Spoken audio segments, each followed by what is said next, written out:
Salut. Alors aujourd'hui on se retrouve pour une nouvelle vidéo sur l'isolation du hamac lorsqu'on l'utilise comme couchage principal en bivouac. Moi je vais vous illustrer ce cas avec une under blanket de chez Snookpack, mais c'est parce que c'est le produit que j'ai acheté, que je recommande chaudement d'ailleurs, mais il faut savoir qu'il en existe d'autres. Notamment la DD Hammock, enfin l'Under Blanket DD Hammock, qui est moins chère, un peu plus légère, mais à mon sens, en tout cas pour les descriptions que j'en ai vues, moins chaude également, mais je pense que pour la saison chaude, en tout cas, elle devrait suffire. Vous verrez que j'utilise beaucoup le mot Under Blanket. Il s'agit tout simplement d'une traduction, une sous-couverture, et il existe également des underkilts, avec QUILT, qui eux sont exactement le même principe, sauf qu'ils sont en plume. C'est exactement la même différenciation qu'on peut faire entre un duvet synthétique et un duvet en plume véritable. C'est parti. Alors je voulais faire d'abord une petite introduction sur le pourquoi du comment de l'utilité d'utiliser une under blanket. Alors tout d'abord, voilà, dans le bushcraft notamment, on a beaucoup ressenti en fait l'utilité d'utiliser un hamac, notamment et surtout quand on fréquente des milieux de montagne pour nos bivouacs. Tout simplement parce que s'installer où on veut, quand on veut, du moment qu'il y a 2 arbres, c'est quand même très intéressant. Moi qui fréquente pratiquement 9 fois sur 10 des milieux montagneux, notamment au-dessus de 1500 mètres, pardon, notamment au-dessus de 1500 mètres pour mes randonnées, etc. Trouver un plat qui soit satisfaisant, c'est compliqué. Ça m'est arrivé, notamment en février-mars, quand j'étais dans les Vosges, avec les White Stork, pour ceux qui me suivent. On a cherché 40 minutes avant de trouver un plat satisfaisant pour installer 4 couchages. C'était 40 minutes à partir desquelles on s'était dit on en a vraiment marre, on veut s'installer et on n'a pas trouvé. Donc c'est quelque chose d'assez pénible. Donc voilà, l'intérêt du hamac, ça va être ça. Qu'on soit dans la neige, qu'on soit dans un marécage, qu'on soit dans une pente vraiment importante, du moment qu'il y a 2 arbres, on peut s'installer. Par contre, l'isolation du dos dans le hamac est très compliquée. On a tous voulu prendre le hamac parce que notamment Jus, le bushcraft alpin, l'utilise et nous a tous beaucoup donné envie. On est énormément à avoir essayé et à être passé à autre chose parce qu'on n'arrivait pas à dormir à cause du froid au niveau du dos. C'est très simple pour ceux qui découvrent le hamac. Le hamac fait un U autour du dos, comprime par l'effet de poids du corps le duvet, il enlève donc l'air et donc pas d'isolation. Sans air, pas d'isolation. Alors, il y a très peu de personnes que ça satisfait, mais on peut très bien utiliser un tapis de sol, que ce soit en mousse ou gonflant, que l'on met dans le fond du hamac pour contrer ce problème d'isolation. Mais pour avoir essayé et pour avoir eu un retour de quand même de nombreuses personnes ayant essayé ça, c'est absolument pas satisfaisant. On a soit complètement froid, soit pas un sommeil réparateur. Pour ma part, pour vous donner un exemple, sur la dizaine de nuits que je vais essayer avec cette configuration, un tapis de sol, une couverture de survie lourde sous le tapis de sol, entre le hamac et le tapis de sol, et avec un duvet d'hiver de température de confort de moins 5 degrés, par une température la nuit de 6 degrés, autant vous dire que j'étais quand même large, je me suis pelé les miches, quelque chose de bien concret. Pourquoi ? Parce que l'intégralité de la chaleur de mon corps s'évacuait par mon dos, des pieds jusqu'à la tête, et que du coup, je passais une nuit absolument exécrable. Donc, J'ai cherché des solutions et j'ai fini par tomber sur les underkilt, les concepts underkilt et underblanket. C'est assez simple. Il s'agit tout simplement d'un duvet qui a la forme d'un hamac et qui va se suspendre. Dessous pour ne pas être comprimé, épouser bien la forme du hamac et permettre ainsi un apport de chaleur important et satisfaisant. Donc, je vais vous montrer ça, je vais vous parler du produit que j'ai moi, mais également du concept général qui est assez similaire donc pour tous les produits. C'est parti. Le Snook Pack Bushcraft Hammock Under Blankets. Vous voyez que c'est un volume et un poids similaire au duvet 5 degrés de chez Quechua. Il a l'air plus gros, mais en réalité il est plus large et moins long. Ils font tous les deux 1,3 kg. Je vais pas vérifier ceci dit, je les ai pas pesés, mais sur papier 1,3 kg. Et c'est le même volume, avec des sacs de compression différents, c'est tout.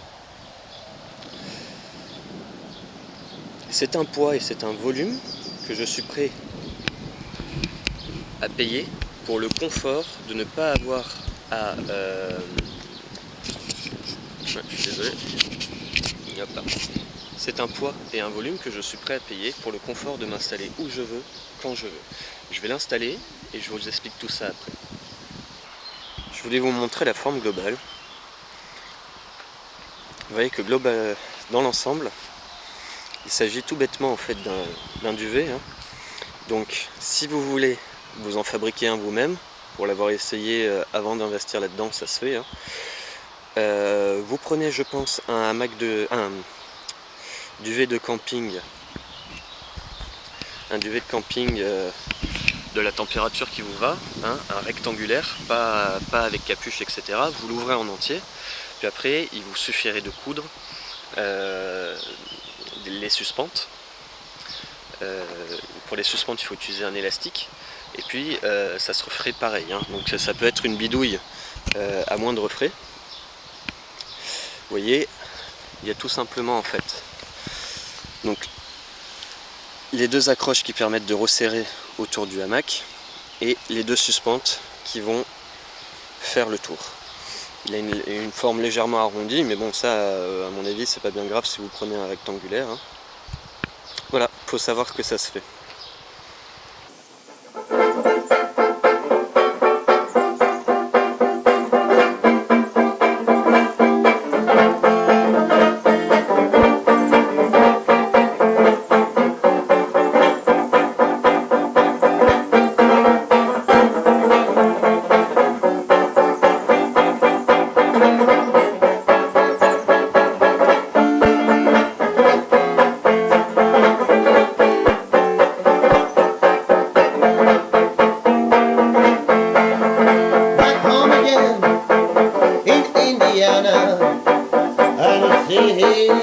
That I can see the gleaming candlelights keep burning bright. Although the sycamores for me, the new moon day sends all its fragrance from the fields I used to roam. Oh, I dream about the moonlight on the Wabash, then I long for my Indiana home.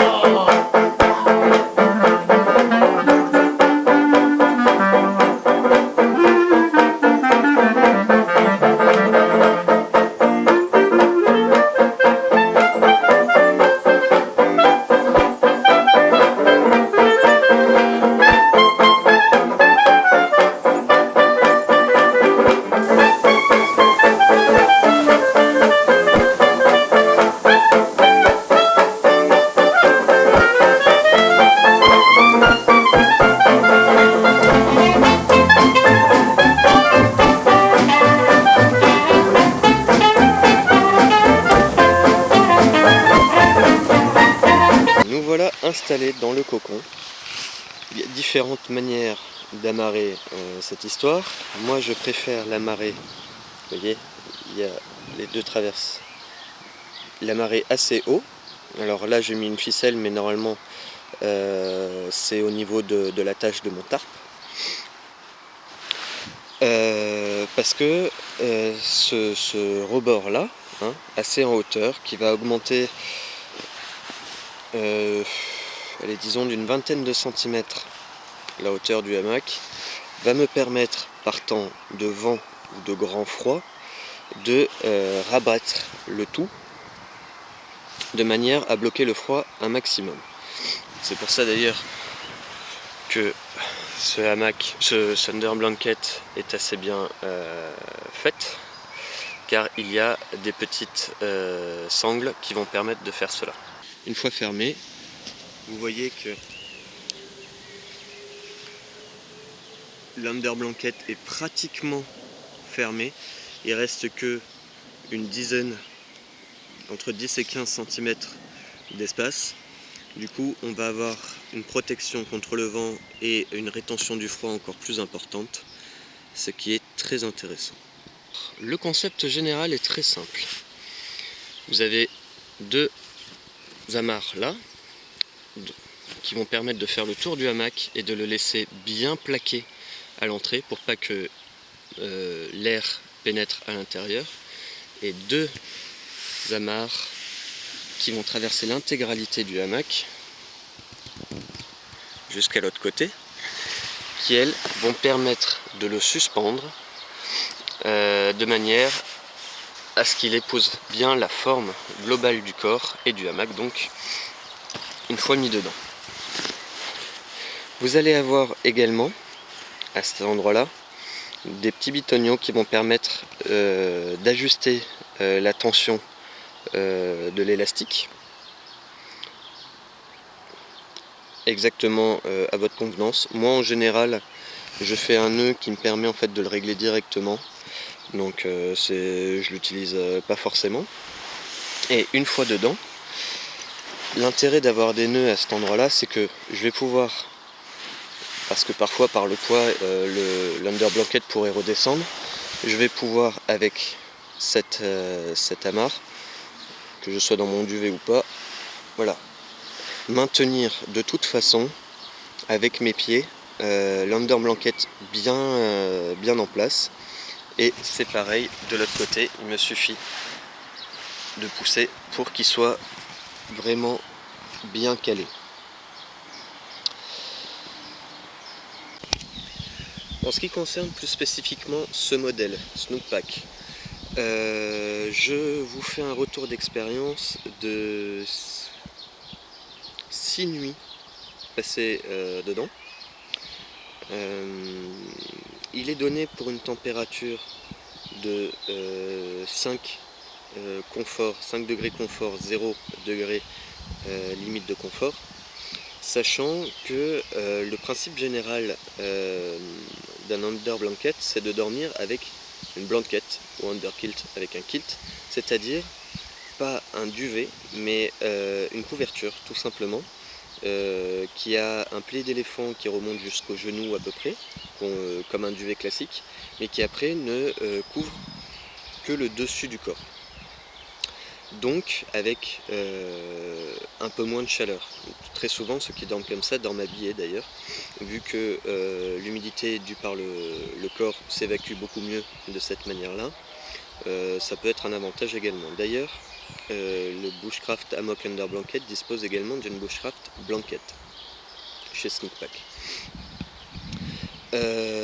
Donc, pour moi qui utilise un duvet complet, normal, je ne vais pas racheter non plus quelque chose juste pour le plaisir, je pense qu'on peut rajouter 5 degrés, parce que même si la chaleur est très mal stockée une fois compressée au niveau du dos pour un duvet, ça n'empêche qu'il s'agit d'une couche supplémentaire. Donc à mon avis on peut rajouter 5 degrés, donc avec un duvet normal je pense qu'on peut considérer cet under blanket comme un 0 degré, moins 5. En dessous de moins 5 degrés ça reste à tester, je n'ai pas eu l'occasion de le faire. Pour l'instant j'ai eu une nuit aux alentours de 0 degré avec un gros vent, donc en température ressentie par contre bien inférieure, et un duvet d'hiver moins 5 degrés. J'ai eu beaucoup trop chaud, alors que, comme je vous l'avais dit, avec ce duvet d'hiver et juste un tapis de sol dans le hamac, je m'étais caillé de froid. Donc ça, voilà. Ensuite, j'ai fait différentes configurations avec un duvet 5 degrés sur des températures de entre 5 et 8 degrés. Pareil, j'ai extrêmement bien dormi. Donc c'est vraiment un matériel auquel on peut faire confiance, je pense. Ça reste à prouver sur le long terme, mais pour l'instant, des configurations que j'ai pu faire, moi je le testerai jusqu'à du -5 sans souci, sans hésitation. Donc comprenez déjà que pour un hamac, c'est très très bien, parce que généralement quand les températures deviennent négatives en hamac, on a plutôt tendance à partir sur un couchage au sol. Il faut voir aussi que quand on passe sur un under blanket, on perd un peu de polyvalence. Enfin, on peut penser qu'on perd un peu de polyvalence par rapport à un set avec un tapis de sol, étant donné que l'avantage d'un set tapis de sol hamac, c'est qu'on va pouvoir se mettre en hamac, bien sûr, mais également par terre, selon la configuration. Si on monte jusqu'à une certaine altitude, il n'y a plus d'arbres, ou si on se met dans une clairière, etc. Avec cet under blanket, en tout cas, ça marche aussi. En fait, on peut l'utiliser en tapis de sol. Pour l'avoir fait avec Thomas de l'Éco-Décime, les dernières vidéos que vous avez vues, on a fait 2 jours sous un tipi, j'avais pas de tapis de sol.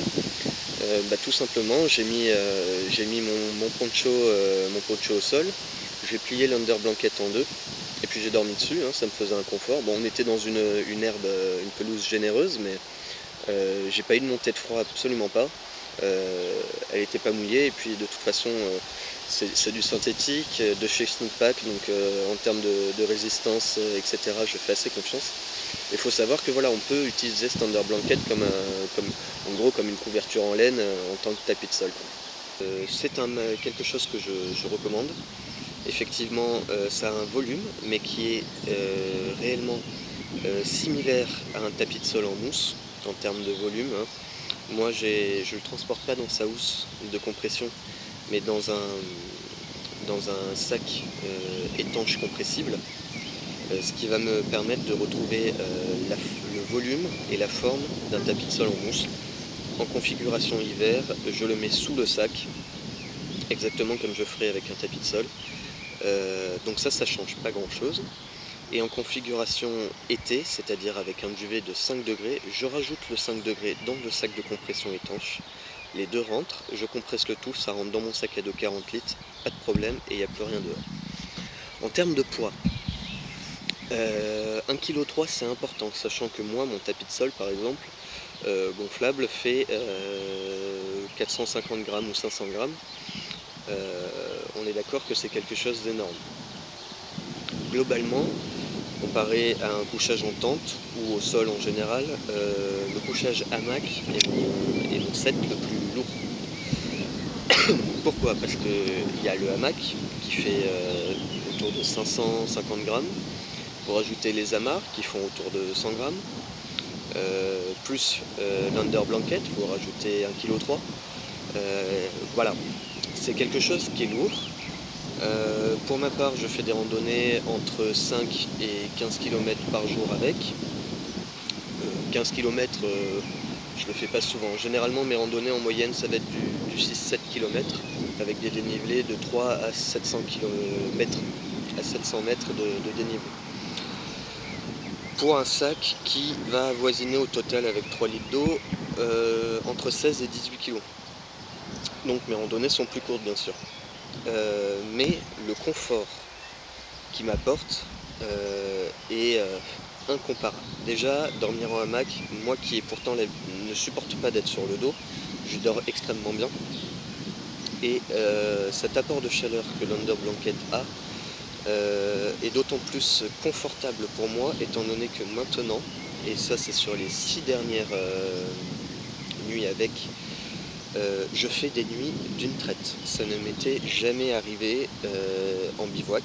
On se réveille toujours une fois ou deux, un petit coup de froid ou pas, ou machin. Maintenant, je fais des nuits d'une traite totale, tellement je suis bien dans ce hamac. Donc c'est vraiment un produit que je recommande.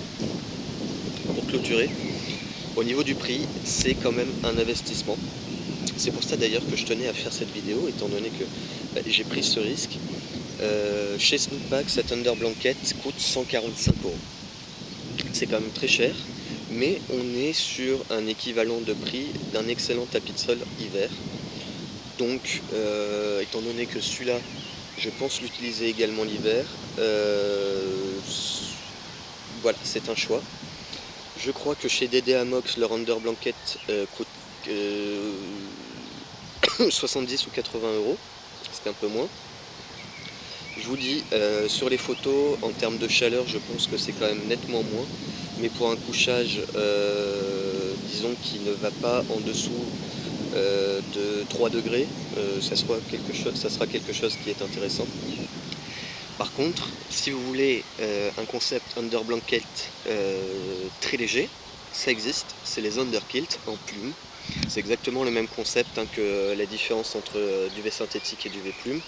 Il y en a un qui est très costaud mais qui pèse lourd et qui a du volume, le synthétique, et la plume qui est beaucoup plus fragile mais qui en revanche est très légère et se compresse très bien. En ce qui concerne les underkilts, j'ai cherché, beaucoup cherché. Il n'y a, en tout cas de ce qui ressort de mes recherches, il n'y a pas de production en Europe ni de magasin qui a investi dans l'import en Europe. Donc la solution, il existe 4-5 marques vraisemblablement réputées aux États-Unis. Faut payer 35 $, de frais de port, de frais de douane. Et l'underkilt plume coûte très cher. Il y a différents concepts, des 3/4, c'est-à-dire des qui vont aller de votre tête au genou, et des fulls totales comme celui-ci. Pour un 3/4, avec une température confort 0 degré, il faut compter avec les frais de port environ 200 €. Voilà. Pour un full confort 0 degré, il faut compter environ 250 € à 300 €. Et après, vous avez des prix qui montent, à pratiquement 400 € pour les plus costauds, pour des moins 10 degrés. À savoir que c'est un certain tarif quand même, mais qu'en termes de poids et de volume, c'est colossal puisque ça va se comprimer comme une doudoune, et que le poids pour un full confort 5 degrés par exemple va être de 500 grammes. Donc là c'est extrêmement intéressant. Après il faut savoir que suspendu au-dessus du sol on prend l'humidité, et je ne peux absolument pas vous faire de retour quant à l'utilisation d'un underkilt, étant donné que la plume va manger l'humidité à mon avis, ce qui n'est pas une bonne chose pour la chaleur. Trêve de blabla, j'espère que la vidéo vous aura plu, et on se retrouve très vite pour une nouvelle vidéo de bivouac, des carnets de bivouac. Voilà, ciao ciao.